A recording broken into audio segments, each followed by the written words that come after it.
Ako si Miguel, isang magsasaka sa isang maliit na bayan sa Luzon. Kasama ko si Andres, ang aking matalik na kaibigan, sa pag-aararo ng lupa sa lugar na ito. Ang tagtuyot ay halos hindi na bago sa amin, ngunit ang tagtuyot na ito ay kakaiba.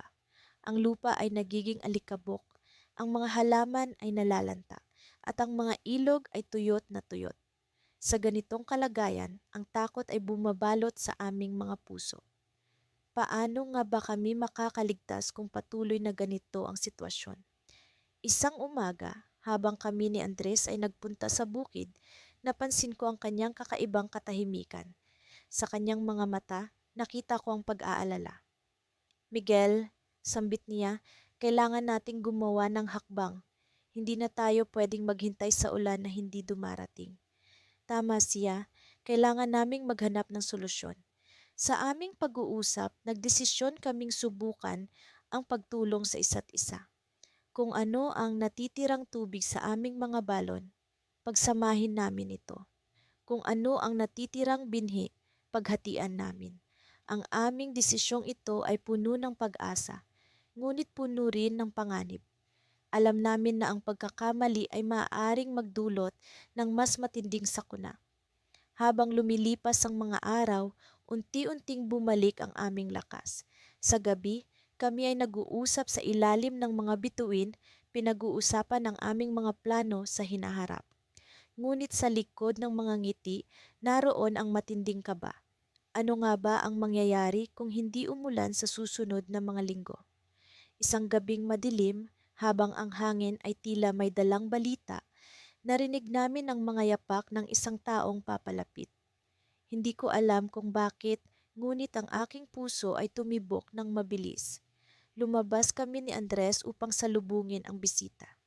Sa aming harapan, nakatayo ang isang matandang lalaki. Ang kanyang mukha ay puno ng galit at pagod. Ito ba ang paraan ninyo para makaligtas?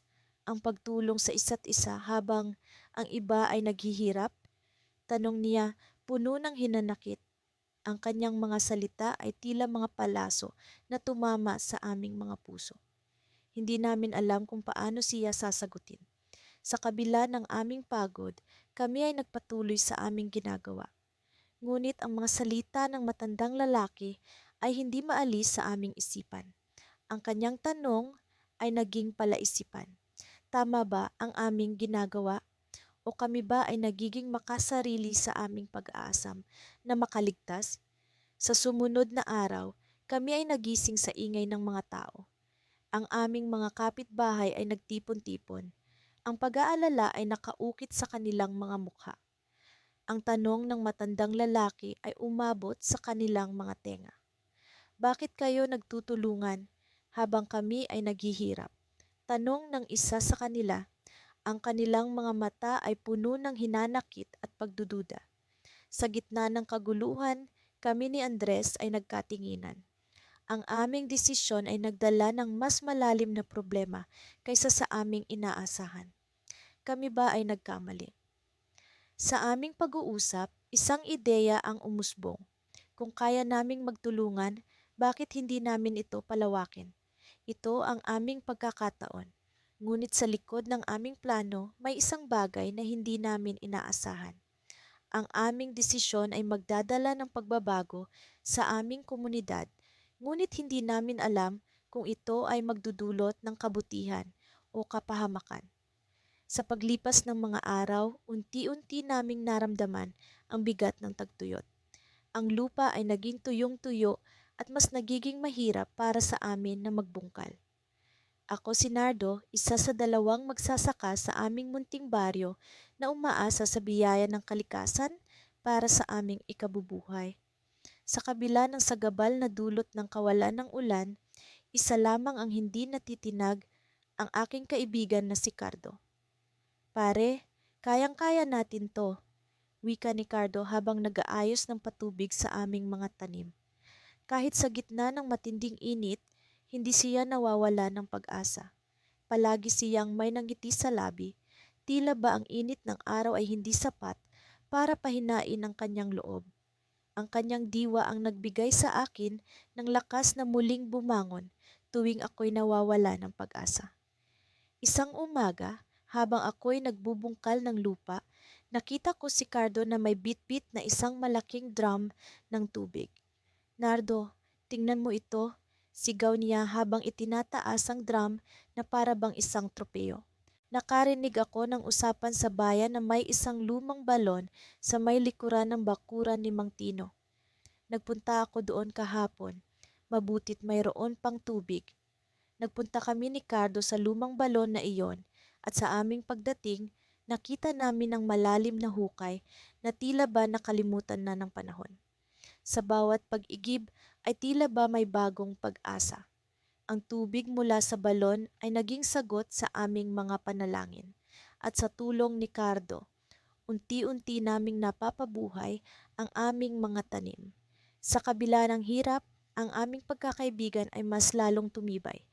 Ngunit hindi lahat ay naging madali. Isang gabi, matapos ang maghapong trabaho, nakatanggap kami ng balita mula kay Aling Rosa, ang asawa ni Mang Tino. "Nardo, Cardo, may problema," ang sabi niya, halatang nag-aalala. Nagpasya ang baryo na itayo ang isang bagong gusali sa likod ng bakuran namin.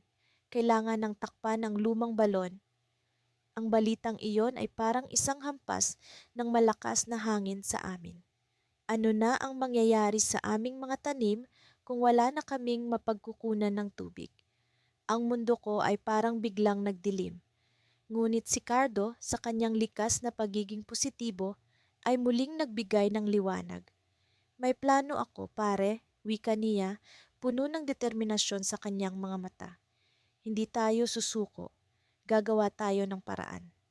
Sa tulong ng ilang mga kaibigan sa baryo, sinimulan namin ang pagbuo ng isang sistema ng pag-iipon ng tubig ulan. Gumawa kami ng mga kanal na magdadala ng tubig patungo sa aming mga tanim tuwing umuulan. Kahit na sa mga panahong tila ba imposible ang lahat, hindi kami nawala ng pag-asa. Ang aming pagkakaibigan at pagtutulungan ay naging sandigan para sa aming tagumpay.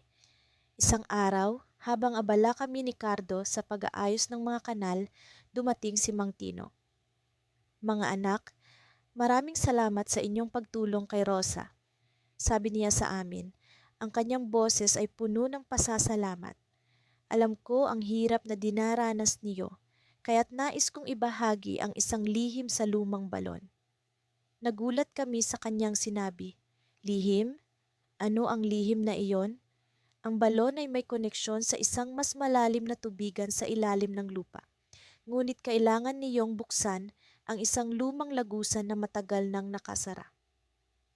Sa pagbungad ng bagong pag-asa, kami ni Cardo ay nagdesisyong subukin ang huling pagkakataon. Sa tulong ni Mang Tino, sinimulan namin ang paghuhukay sa lumang lagusan. Ang bawat hakbang ay puno ng pag-asa at kaba, hindi namin alam kung ano ang aming matutuklasan. Hanggang sa isang gabi, nang magbukas kami ng isang bahagi ng lagusan, biglang bumuhos ang tubig mula sa ilalim ng lupa. Ang presyon ng tubig ay napakalakas at sa aming pagkagulat, hindi namin agad ito nakontrol. Sa gitna ng pagkalito, iglap na nawalan ako ng malay. Nagising ako sa ospital at ang unang tanong ko ay, "Nasaan si Cardo?" Ngunit sa hindi inaasahang pagkakataon, ang aming pagkakaibigan ay napatunayan sa mas malalim na pagsubok. Si Cardo ay nawawala at walang makapagsabi kung saan siya naroroon. Ang pag-asam na muling makasama ang aking kaibigan ay ang naging bagong hamon sa aking buhay. Sa kabila ng tagumpay ng aming pagsisikap, ang takot na hindi na siya muling makikita ay ang bumabalot sa aking isipan. Ano ang nangyari sa kanya? Paano ko siya muling makikita? Ang mga tanong na ito ay patuloy na bumabalot sa aking isipan at sa kabila ng pagpatuloy ng buhay, ang paghahanap kay Cardo ay hindi ko isusuko. Sa paglipas ng mga araw, ang aming pagkakaibigan ay naging simbolo ng pag-asa at ang pag-asam na muling makasama siya ay ang aking naging lakas sa gitna ng lahat ng pagsubok. Sa bawat hakbang, umaasa akong muling makikita ang nangiti ni Cardo, ang aking kaibigan na naging inspirasyon sa panahon ng tagtuyot. Sa mga nakaraang linggo, ang init ng araw ay tila walang kapantay. Ang lupa ay natutuyot at ang mga tanim namin ni Miguel ay unti-unting nanghihina. Ang tagtuyot ay hindi lamang pisikal na pagsubok, kundi pati na rin mental na laban. Sa kabila ng lahat, kami ay hindi nawala ng pag-asa. Ang aming pagkakaibigan ay nasubok na sa maraming pagkakataon at ito ang naging sandigan namin sa mga panahong ito. Isang umaga, habang nakaupo kami sa lilim ng isang puno, sinimula ni Miguel ang usapan tungkol sa mga ideya na maaring magligtas sa aming mga pananim. Kailangan na nating gumawa ng paraan. Hindi tayo pwedeng umasa na lang sa ulan, sabi niya habang nagbubukas ng isang lumang mapa ng aming sakahan. Sumang-ayon ako sa kanya. Sa tingin ko, oras na para subukan natin ang ideyang pinag-usapan natin noon, ang paglikha ng isang simpleng irigasyon mula sa kalapit na sapa. Sa kabila ng kawalan namin ng karanasan sa ganitong uri ng proyekto, kapwa kami determinado. Sa mga susunod na araw, sinimulan namin ang pagdidisenyo ng sistema. Gumamit kami ng mga lumang tubo na natagpuan namin sa likod ng kamalig. Ang proyekto ay hindi madali. Maraming beses kaming nagkamali sa pagbuo nito, ngunit hindi kami bumitaw. Sa gitna ng aming paggawa, napansin ko ang mga pagbabago kay Miguel. Ang dati niyang tahimik at kalmadong ugali ay napalitan ng masiglang enerhiya. Parang nagkaroon siya ng bagong pag-asa sa harap ng aming pinagdaraanan. Ang kanyang determinasyon ay nagbigay inspirasyon sa akin upang magpatuloy. Sa wakas, natapos din namin ang sistemang irigasyon. Hindi ito perpekto, ngunit sapat na upang makuha ang tubig mula sa sapa patungo sa aming mga tanim. Sa unang pagkakataon sa maraming linggo, nakikita namin ang pag-asang muli. Ang mga tanim ay unti-unting bumabalik sigla at ang lupa ay muling nababasa. Isang gabi, habang kami ay nagpapahinga pagkatapos ng mahabang araw ng pagtatrabaho, biglang may dumating na hindi inaasahang bisita sa aming sakahan. Isang estranghero na tila nagmamasid sa aming ginawa. Matangkad siya, may suot na lumang sombrero at may kakaibang ngiti sa kanyang muka. Magandang gabi, bati ng estranghero. Napansin ko ang inyong ginawa. Mukhang matagumpay kayo sa pagpapadaloy ng tubig. Nagkatinginan kami ni Miguel, tila nagtatanong kung sino siya. Oo, medyo gumagana na ito. Kayo po ba may kailangan sa amin? Tanong ko. Ako si Tomas, taga ibang bayan. Narinig ko ang tungkol sa inyong sakahan at ang ginawa ninyong irigasyon. Nais ko sanang mag-alok ng tulong sa inyong proyekto. Nagulat kami sa alok ni Tomas. Sa kabila ng aming pag-aalinlangan, may bahagi sa akin na nagtataka kung ano ang motibo niya. Sa isang banda, ito ay maaaring maging pagkakataon upang mapabuti pa ang aming sistema. Sa kabilang banda, hindi namin siya kilala at maaaring may ibang intensyon siya. Anong klaseng tulong ang iniaalok ninyo? Tanong ni Miguel na mas mapanlikha ang kanyang pag-iisip. Nais kong ipakita sa inyo ang mas makabagong pamamaraan ng irigasyon. Mayroon akong mga kagamitan na makakatulong sa inyo. Sagot ni Thomas na may kumpiyansa. Nagkatinginan kami ni Miguel, hindi sigurado kung paano sasagutin ang alok ni Tomas.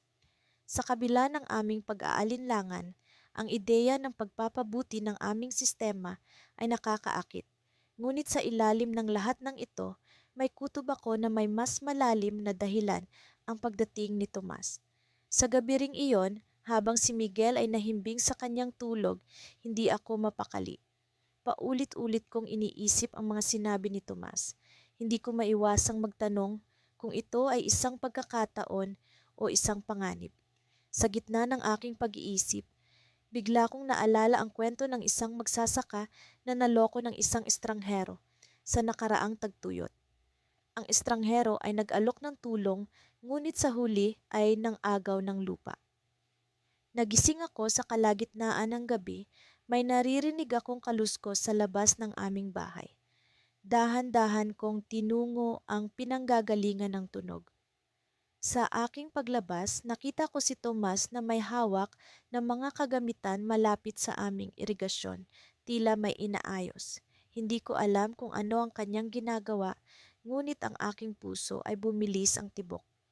Ito ba ay ang tulong na kanyang inaalok o may iba siyang plano para sa aming sakahan? Sa panahong iyon, napagtanto ko na ang tagtuyot ay hindi lamang pisikal na pagsubok, kundi pati na rin pagsubok ng aming tiwala at pag-iingat. Ang pagdating ni Thomas ay nagbigay sa amin ng bagong hamon, isang hamon na hindi lamang tungkol sa lupa, kundi sa aming pagkakaibigan at kakayahan na magtiwala sa iba. Sa di kalayuan, narinig ko ang tila pagbulong ni Thomas. Lahat ng ito ay para sa mas malaking plano. Ano ang ibig niyang sabihin? Ang tanong na ito ay nag-iwan ng matinding pag-aalinlangan sa aking isipan. Ako si Lando, isa sa magkaibigang magsasaka.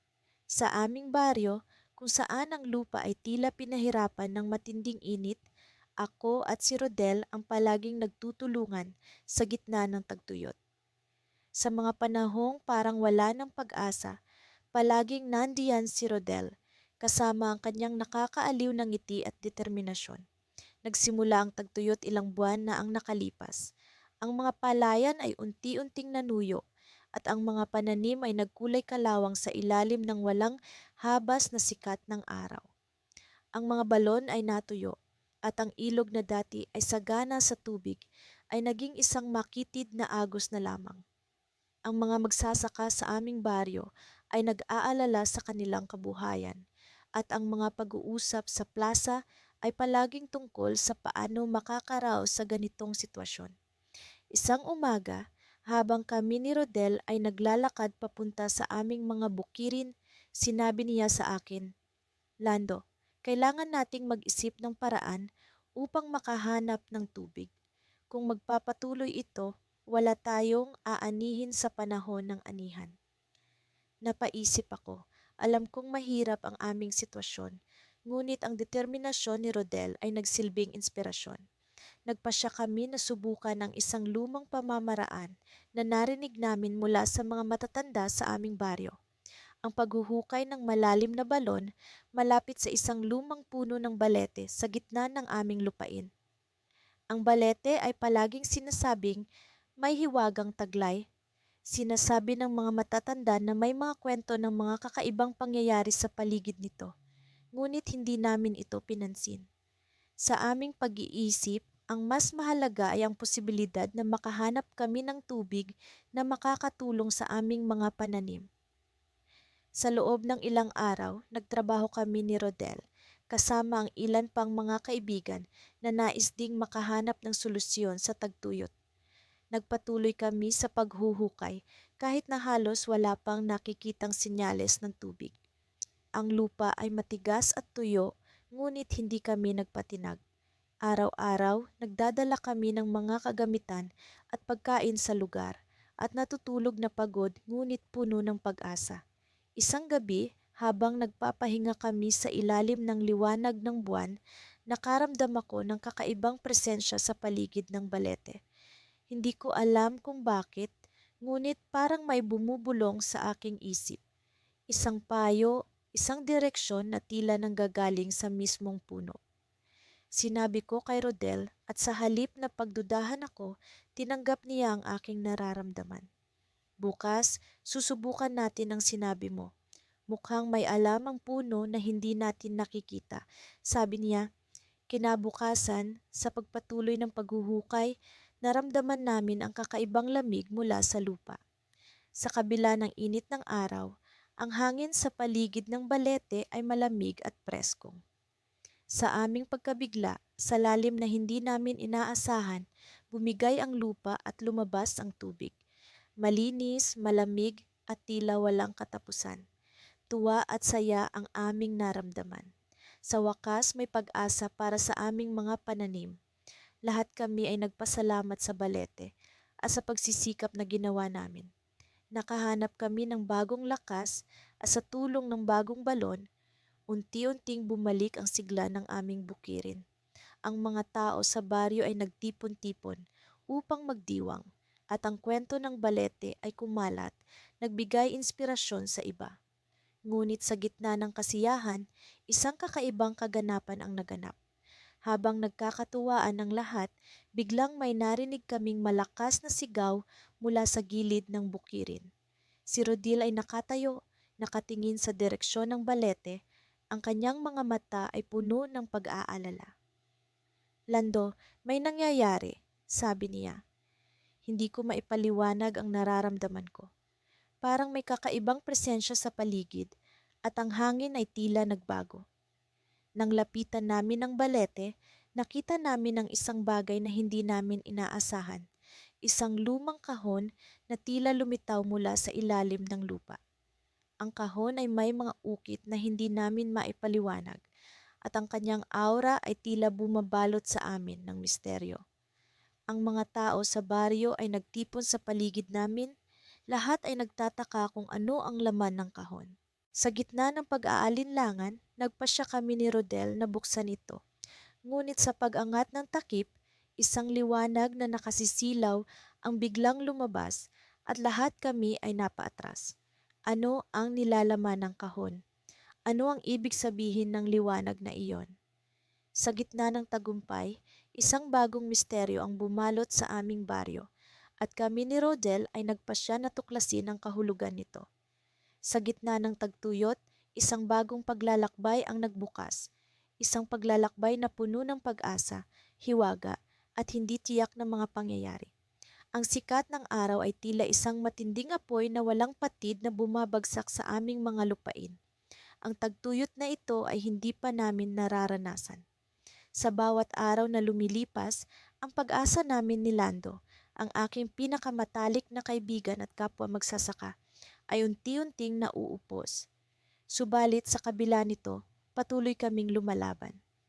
Minsan, habang kami ay nag-uusap sa ilalim ng lilim ng isang punong mangga na hindi pa rin sumuko sa init, sinabi ko kay Lando, "Pare, kung hindi tayo kikilos, wala na tayong maani sa susunod na buwan. Kailangang may gawin tayo." Tumango si Lando. "Alam mo, Ben, may narinig akong kwento mula sa mga matatanda.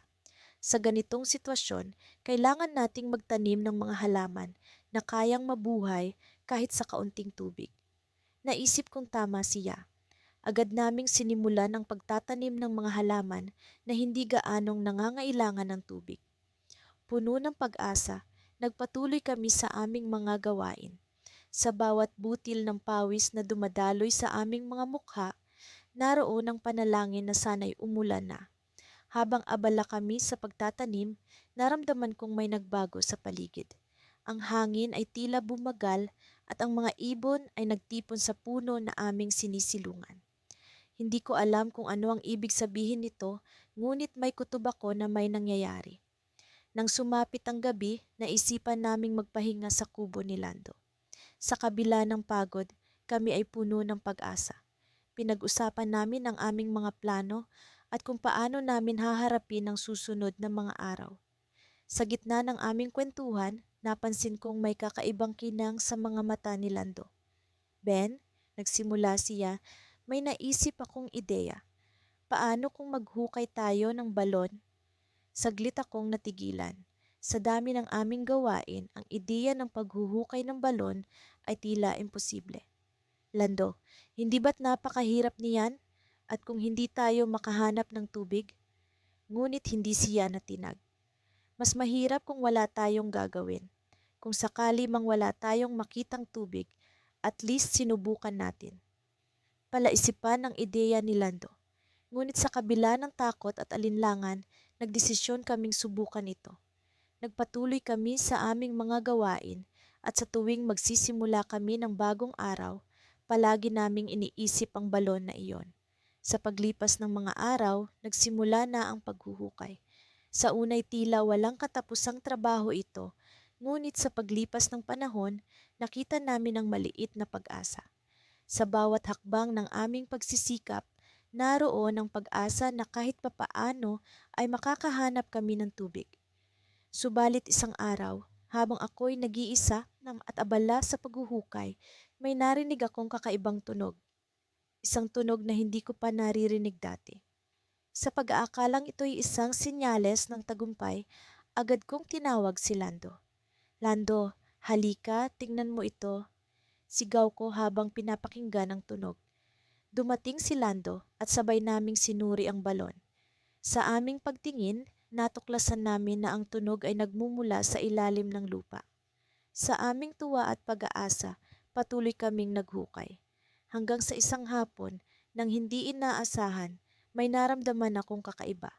Ang tunog ay tila lumalakas at ang lupa ay unti-unting gumagalaw. Agad kong tinawag si Lando, ngunit bago pa siya makalapit, isang malakas na ugong ang narinig namin.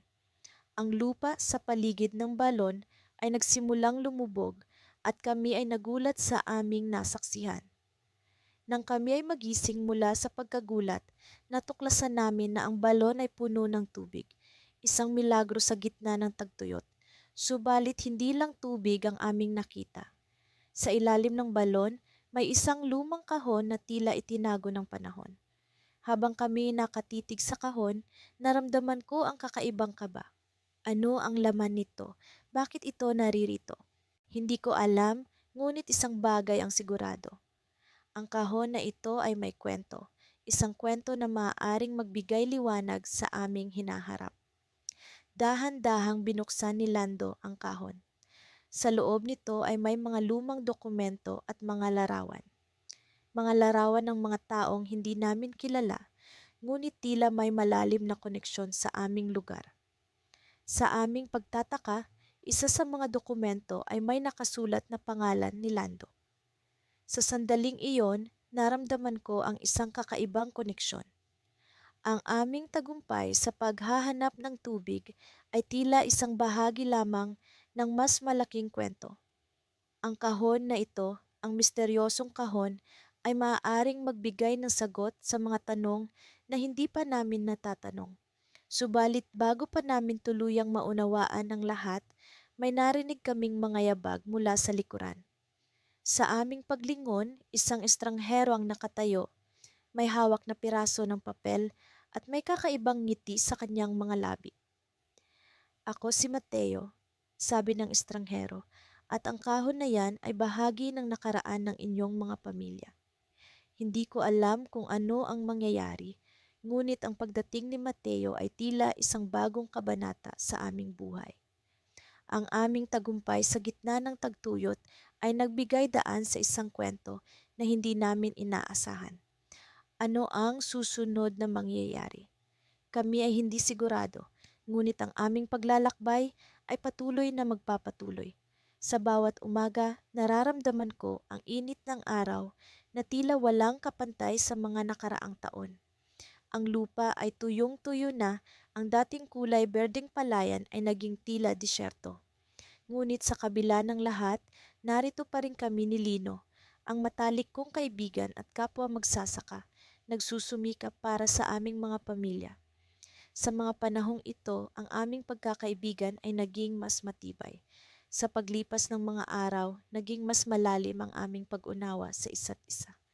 Hindi tulad ng dati, kung saan ang mga diskusyon namin ay umiikot sa kung paano mapapaganda ang ani. Ngayoy mas nakatuon kami sa kung paano kami makakaraos sa hirap ng tagtuyot na ito. Pare, may narinig akong balita mula sa bayan. Sabi ni Lino isang umaga habang kami nag-aayos ng patubig sa aming mga lupain. May bagong proyekto ang gobyerno para sa mga magsasaka. Binibigyan daw nila ng libreng binhi at makabagong teknolohiya para sa mas matipid na pagtatanim. Sa kabila ng init na nagbabaga, ang balita ay nagbigay sa amin ng panibagong pag-asa. Agad kaming nagpunta sa bayan upang alamin ang detalye ng programang ito. Sa opisina ng lokal na agrikultura, sinabi ng opisyal na makakakuha kami ng tulong, ngunit may mga kondisyon na dapat naming sundin. Kinakailangan ninyong magtulungan at magbuo ng kooperatiba. Paliwanag ng opisyal. Sa ganitong paraan, mas magiging epektibo ang paggamit ng teknolohiya at mas mapapakinabangan ninyo ang mga benepisyo. Bagamat sanay kaming magtrabaho ng magkakasama, ang ideya ng pagbuo ng kooperatiba ay isang hamon para sa amin. Hindi lahat ng magsasaka sa aming lugar ay may parehong pananaw o tiwala sa bagong teknolohiya. Ngunit sa kabila nito, nagpasya kami ni Lino na subukan ang bagong sistema. Sa unang linggo ng aming pag-oorganisa, maraming umalma. May takot ang ilan na baka mas lalo lang kaming maghirap o kaya naman ay hindi ito magtagumpay. Ngunit sa pangunguna ni Lino, unti-unti naming napaliwanagan ang aming mga kasamahan. Sa kabila ng pag-aalinlangan, nagawa naming bumuo ng isang maliit na grupo ng mga magsasaka na handang makipagsapalaran. Kasama ang bagong teknolohiya, sinimulan namin ang pagtatanim ng mga binhing ibinigay ng gobyerno. Sa umpisa, tila walang pagbabago. Ang init at kaunting tubig ay patuloy na problema. Ngunit sa paglipas ng panahon, ang lupa ay muling nagpakita ng senyales ng pag-asa. Ang mga binhi ay unti-unting tumubo sa kabila ng kakulangan sa ulan. Isang gabi, habang nagbabantay kami sa aming mga lupain, biglang dumilim ang kalangitan. Ang hangin ay umihip ng malakas at naramdaman namin ang malamig na simoy nito. Mukhang uulan, pare, sabi ni Lino habang nakatingin sa mga ulap. Sa loob ng ilang minuto, ang ulan ay bumuhos ng masagana, tila isang biyaya mula sa langit. Ngunit kasabay ng ulan ay ang malakas na hangin na nagdala ng panganib sa aming mga pananim. Ang ilang bahagi ng aming mga palayan ay nasira, ngunit sa kabutihang palad, ang mga binhing itinanim gamit ang bagong teknolohiya ay nanatiling matatag. Ang ulan ay nagbigay ng sapat na tubig upang muling buhayin ang lupa. Sa kabila ng pinsalang dulot ng bagyo, naramdaman namin ang pag-asa. Ang tagtuyot na nagdala ng matinding pagsubok sa aming pagkakaibigan at kakayahan ay tila natapos na. Ang bagong teknolohiya ay nagbigay ng panibagong simula sa aming mga lupain.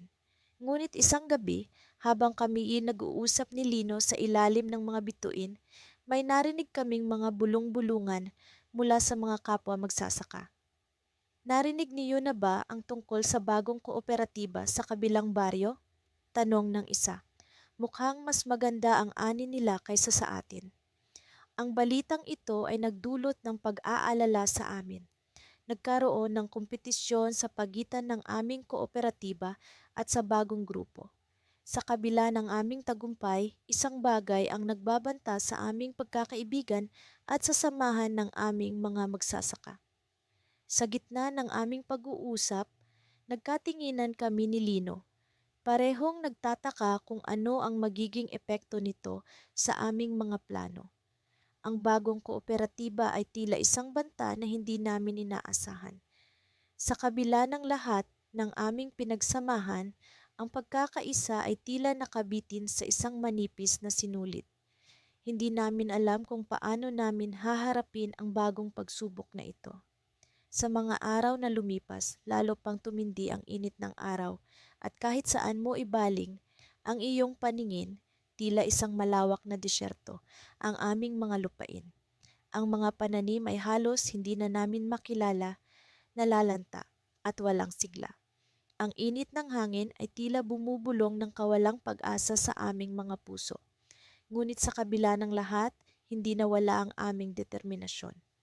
Ako at si Andres, ang aking matalik na kaibigan at kapwa magsasaka, ay patuloy pa ring nagtutulungan, umaasa sa bawat pag-asa na maaari pa naming kapitan. Isang umaga, habang kami nagbubungkal ng lupa, nakatanggap ako ng balita mula sa isang matandang mang-aawit na nakatira sa dulo ng baryo. Siya'y kilala sa kanyang mga kwento tungkol sa nakaraan, mga alamat na nagbigay buhay sa aming munting pamayanan. Mayroong bukal sa gitna ng kagubatan, aniya, na magbibigay buhay sa lupang tuyo, ngunit ito'y may bantay na lihim. Sa aming pagkadesperado, nagpasya kaming sundan ang kanyang kwento. Kasama si Andres, naglakbay kami patungo sa kagubatan, dala ang pananampalataya at kaunting pag-asa. Ang daan ay mahirap, puno ng mga tinik at makakapal na mga halaman. Sa bawat hakbang, naramdaman ko ang bigat ng aming sitwasyon. Ngunit sa tuwing titingin ako kay Andres, nakikita ko ang parehong determinasyon sa kanyang mga mata. Matapos ang ilang oras na paglalakbay, narating namin ang isang maliit na clearing. Sa gitna nito, mayroong isang lumang balon na tila matagal nang hindi nagagamit. Ang paligid nito'y napalilibutan ng mga lumang kahoy at bato na tila nagtatago ng kung anong lihim. Ito na nga siguro ang sinasabi ng matanda, bulong ni Andres habang naglalakad kami palapit. Habang kami lumalapit, naramdaman ko ang kakaibang presensya sa paligid. Tila may mga matang nagmamasid sa amin mula sa kadiliman ng kagubatan. Ngunit sa kabila ng takot, hindi kami umatras. Andres, subukan nating buksan ang balon, sabi ko. Nagkasundo kami at gamit ang aming mga lakas, sinubukan naming buksan ang takip ng balon. Sa bawat paggalaw ng aming mga kamay, ang lumang kahoy ay unti-unting bumigay at sa wakas bumukas ito. Isang malamig na simoy ng hangin ang bumalot sa amin at mula sa kalaliman ay narinig namin ang banayad na daloy ng tubig. Tubig! Sigaw ni Andres, hindi maikubli ang saya sa kanyang boses. Ngunit bago pa man kami makalapit, isang matandang lalaki ang lumitaw mula sa likod ng mga puno. Ang kanyang mga mata ay puno ng karunungan at sa kanyang mga kamay ay may hawak na baston na tila gawa sa pinakamatibay na kahoy. Sino kayo? At ano ang pakay ninyo rito? Ang tanong niya, ang kanyang boses ay malalim at puno ng awtoridad. Kami napatigil, hindi alam kung paano sasagot. Ngunit sa halip na matakot, naramdaman ko ang pangangailangan na ipaliwanag ang aming sitwasyon. Kami po ay mga magsasaka mula sa baryo, sabi ko, puno ng paggalang. Naghahanap kami ng tubig para sa aming mga lupain. Sinabi sa amin ng isang matanda na may bukal dito na maaaring makatulong sa amin. Tumitig siya sa amin, tila binabasa ang aming mga kaluluwa. Pagkatapos ng ilang sandali, ngumiti siya at ang kanyang mukha ay nagliwanag. Mabuti, sabi niya, ang bukal na ito ay hindi lamang nagbibigay ng tubig. Ito ay nagbibigay ng pag-asa at pagkakaisa. Ngunit tandaan ninyo, ang kapangyarihan nito ay hindi dapat abusuhin. Nagpasalamat kami sa kanya at sinimulan naming igibin ang tubig mula sa balon. Sa bawat pagigib, naramdaman ko ang pagbalik ng sigla at pag-asa. Ngunit isang bagay ang hindi ko maalis sa aking isipan. Ano ang ibig sabihin ng matanda tungkol sa kapangyarihan ng bukal? Habang bumabalik kami sa baryo, napansin ko ang kakaibang ningning sa mga mata ni Andres. Ano sa tingin mo ang ibig sabihin niya? Tanong ko. Ngumiti siya at sa kanyang mga mata ay may kislap ng misteryo. Baka oras na para malaman natin, sabi niya. At sa mga sandaling iyon, naramdaman ko na ang aming paglalakbay ay hindi pa tapos. Sa kabila ng tagumpay na ito, may mas malalim na lihim pa kaming kailangang tuklasin. At sa bawat hakbang pabalik, alam ko na ang aming pagkakaibigan at pagtutulungan ang magiging susi sa pag-unlock ng lihim na iyon. Ngunit sa kabila ng lahat, isang tanong ang patuloy na bumabagabag sa akin. Ano nga kayang kapangyarihan ang itinatago ng bukal na iyon? Sa gitna ng nagbabagang init ng araw, naroon kami ni Miguel sa gilid ng aming mga lupang tila, wala nang pag-asang magbigay ng ani. Ang lupa ay nagbibitak-bitak at ang bawat hakbang namin sa tuyot na kabukiran ay tila nagdadala ng bigat ng mga pangarap na unti-unting nadudurog dahil sa tagtuyot. Subalit sa kabila ng lahat, hindi kami nawalan ng pag-asa. Isipin mo, Juan, ani Miguel habang nakatayo sa tabi ko, kung paano natin nagawa ang lahat ng ito. Sa kabila ng hirap, nandito pa rin tayo. Tumango ako, iniisip ang mga panahong sama-sama naming binuno ang hirap, ang mga gabing nag-uusap kami sa ilalim ng mga bituin, pinaplano kung paano namin maisasalba ang aming mga tanim. Hindi biro ang tagtuyot na ito. Ang ilog na dati umaapaw sa tubig ay naging tila bangin na walang laman. Ngunit sa harap ng lahat ng ito, ang aming pagkakaibigan ang nagsilbing liwanag sa dilim. Miguel, naalala mo ba nung una tayong nagtanim? Tanong ko, pilit na binabalikan ang mas masayahing mga araw. Yung mga panahong ang tanging problema lang natin ay kung paano natin mapapabilis ang pagtubo ng mga palay. Napangiti si Miguel at sa kanyang mga matay, nakita ko ang pag-asa na hindi pa din naglalaho. Oo, Juan, kung hindi dahil sa pagtutulungan natin, malamang matagal na tayong sumuko. Sa kabila ng malupit na tagtuyot, hindi kami bumitiw. Nagpatuloy kami sa paghahanap ng paraan para mabuhay. Nag-eksperimento kami sa pagtatanim ng mga pananim na mas matibay sa init at tagtuyot. Hindi kami palaging nagtatagumpay, ngunit sa bawat pagkatalo, natututo kami. Sa bawat araw, naging mas matibay ang aming pagkakaibigan. Isang araw, habang kami ay nag-uusap sa ilalim ng malaking puno, may isang ideya na pumasok sa isip ko. Miguel, paano kung subukan natin ang isang bagay na hindi pa natin nagagawa? Bakit hindi natin subukan ang hydroponics? Napakunot ang noon ni Miguel. Hydroponics? Ano yon? Paliwanag ko. Ito yung pagtatanim gamit ang tubig at nutrients imbis na lupa. Hindi natin kailangan ng masyadong maraming tubig, basta tama ang dami ng nutrients. Pwede tayong magsimula sa maliit na bahagi ng lupa natin. Hindi sigurado sa una si Miguel, pero nakita ko sa kanyang mga mata ang kislap ng pag-asa. Bakit hindi natin subukan, Juan? Wala namang mawawala sa atin. Nagdesisyon kaming pag-aralan ito at mag-invest sa kaunting kagamitan. Sa mga susunod na linggo, abala kami sa pagbuo ng maliit na hydroponic system sa isang bahagi ng aming lupain. Hindi ito madali. Maraming beses kaming nagkamali. Ang iba'y halos ikasira ng buong sistema. Subalit hindi kami sumuko. Sa bawat kabiguan, mas lalo kaming naging determinado. Isang umaga, habang tinitingnan ang mga tanim na unti-unting lumalago sa aming bagong sistema, naramdaman ko ang kagalakan na matagal nang hindi ko nararamdaman. Miguel, tingnan mo to. Mukhang may pag-asa ang sistema natin. Nakangiti si Miguel at sa kanyang mga mata nakita ko ang pag-asa na nag-uumapaw. Juan, talagang hindi tayo pinababayaan ng Diyos. Ngunit sa gitna ng aming tagumpay, may isang hindi inaasahang pangyayari. Isang gabi habang kami ay nag-iinspeksyon ng aming sistema, may narinig kaming kaluskos sa likod ng mga tanim. Agad kaming lumapit at doon, sa liwanag ng aming lampara, nakita namin ang isang batang lalaki. Marumi ang kanyang itsura at halata ang gutom sa kanyang mukha. Anong ginagawa mo dito? Tanong ni Miguel sa bata.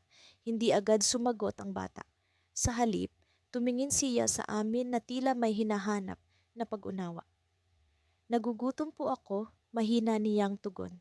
Natigilan kami ni Miguel. Sa kabila ng aming mga problema, naroon ang batang ito, mas nangangailangan pa kaysa sa amin. Saan ka galing? Tanong ko, puno ng awa. Saan-saan lang po. Nawalan po kami ng bahay dahil sa tagtuyot, sagot ng bata, halos pabulong. Nagkatinginan kami ni Miguel, alam naming kailangan namin siyang tulungan. Ngunit paano?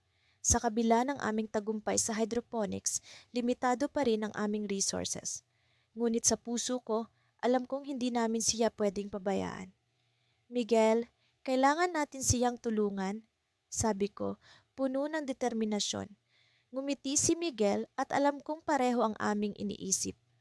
Oo, Juan, wala tayong karapatang mang-iwan sa nangangailangan. At doon nagsimula ang bagong yugto ng aming buhay. Kasama ang batang iyon, nagpatuloy kami sa pagbuo ng aming pangarap. Subalit sa likod ng aming mga ngiti, may isang tanong na patuloy na bumabagabag sa amin. Paano kung dumating ang araw na hindi na namin siya matulungan? Ano ang aming gagawin? Sa kabila ng tagumpay, naroon ang hindi maiiwasang tanong, at sa likod ng lahat, Ang aming pagkakaibigan ang naging sandigan sa bawat hakbang na aming tinatahak.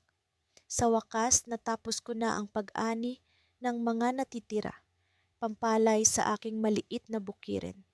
Naramdaman ko ang pagod na bumalot sa aking katawan, subalit hindi ko magawang magpahinga. Sa kabila ng tagtuyot na nagdudulot ng pangamba at takot sa aming lahat, ang pagkakaibigan namin ni Luis ay patuloy na nagbibigay pag-asa sa akin. Si Luis ay isang kapwa magsasaka.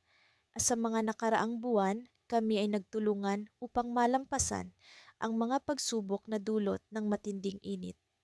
Kung hindi dahil sa kanya, marahil ay matagal nang nawala ang aking pag-asa.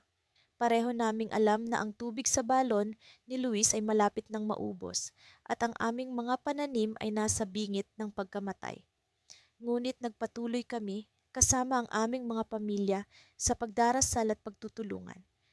Isang araw, habang kami ni Luis ay nagpapahinga sa lilim ng isang malaking puno, napansin kong may kakaiba sa kanyang mga mata. Parang may gusto siyang sabihin, ngunit nag-aalangan. Tinanong ko siya, "Luis, may problema ba? Parang may bumabagabag sa'yo."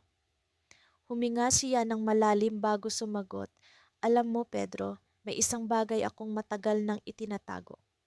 Sa ilalim ng aking lupa, may isang lumang balon na natuklasan ng aking lolo noong bata pa siya. Hindi ko ito binanggit kanino man dahil natatakot akong hindi ito magamit ng maayos. Pero sa panahon ngayon, baka ito na ang pag-asa natin." Nagulat ako sa kanyang sinabi. Isang lumang balon? Sa panahong ito ng tagtuyot, tila ito ang sagot sa aming mga dasal. Agad kaming nagpunta sa kanyang bukirin upang hanapin ang balon. Matapos ang ilang oras ng paghuhukay, nakita namin ang bunganga nito, natatakpan ng makapal na lupa at mga ugat. Habang kami ay nagbubungkal, narinig namin ang tunog ng tubig. Isang malamig na simoy ng hangin ang bumalot sa amin at sa unang pagkakataon sa mahabang panahon, naramdaman namin ang pag-asa. Ang balon ay puno ng tubig, mas malinis at malamig kaysa sa inaasahan namin. Nagkaroon kami ng sapat na lakas upang patubigan ang aming mga pananim at unti-unting bumalik ang sigla ng aming bukirin. Ngunit sa kabila ng aming tagumpay, naramdaman ko ang isang kakaibang kaba. Habang kami ni Luis ay nagbabalak kung paano hahatiin ang tubig para sa aming mga pamilya, isang grupo ng mga magsasaka mula sa karatig na baryo ang dumating. Alam ko ang kanilang pinagdaraanan, pareho kami ng hirap na dinaranas. Ngunit sa kanilang mga mata, nakita ko ang pag-aalala at inggit. Isa sa kanila, si Thomas, ang lumapit sa amin.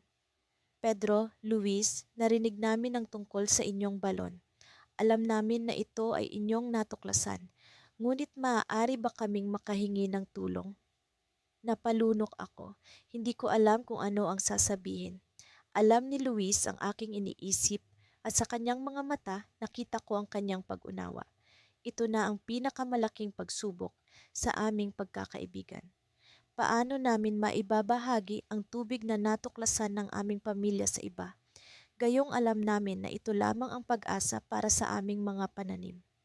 Habang nag-uusap kami ni Luis, napansin ko ang isang lumang dokumento na nakapaskil malapit sa balon. Binasa ko ito at sa aking pagkabigla natuklasan ko ang isang sinaunang kasunduan sa pagitan ng aming mga ninuno.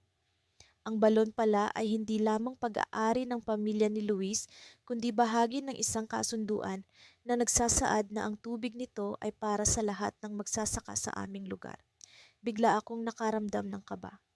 Sa likod ng aming tagumpay, naroon ang isang mas malalim na responsibilidad, ang pagtulong sa kapwa. Tumingin ako kay Luis at sa kanyang ngiti, alam kong pareho kami ng iniisip. Hindi namin maaaring sarilinin ang biyayang ito. Ngunit sa likod ng lahat ng ito, may isang tanong na bumabagabag sa akin. Paano kung ang balon na ito na biglang lumitaw sa gitna ng tagtuyot ay may lihim na hindi pa namin natutuklasan? Ano ang mangyayari kung ang tubig ay biglang maglaho o kaya'y may masamang epekto sa aming lupa? Habang kami ay nag-iisip ng solusyon, naramdaman ko ang isang malamig na hangin na dumaan sa aking likuran. Sa kabila ng init ng araw, ang simoy ay tila nagbabanta. Ano ang ibig sabihin nito? Sa aming pagkakaisa, kami ba ay haharap sa panibagong pagsubok na hindi namin inaasahan? Puno ng pag-aalala at pag-asa, sinimulan namin ang bagong yugto ng aming buhay.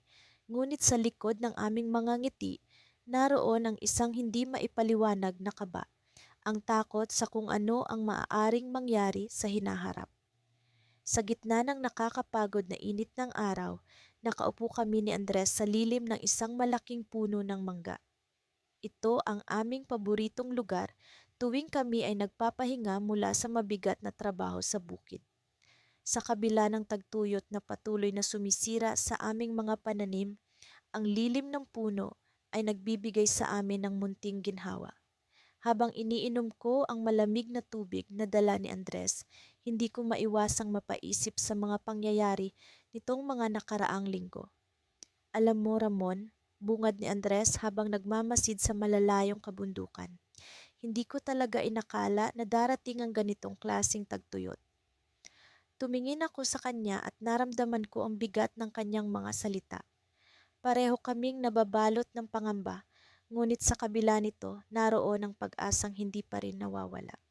Oo, Andres, tugon ko.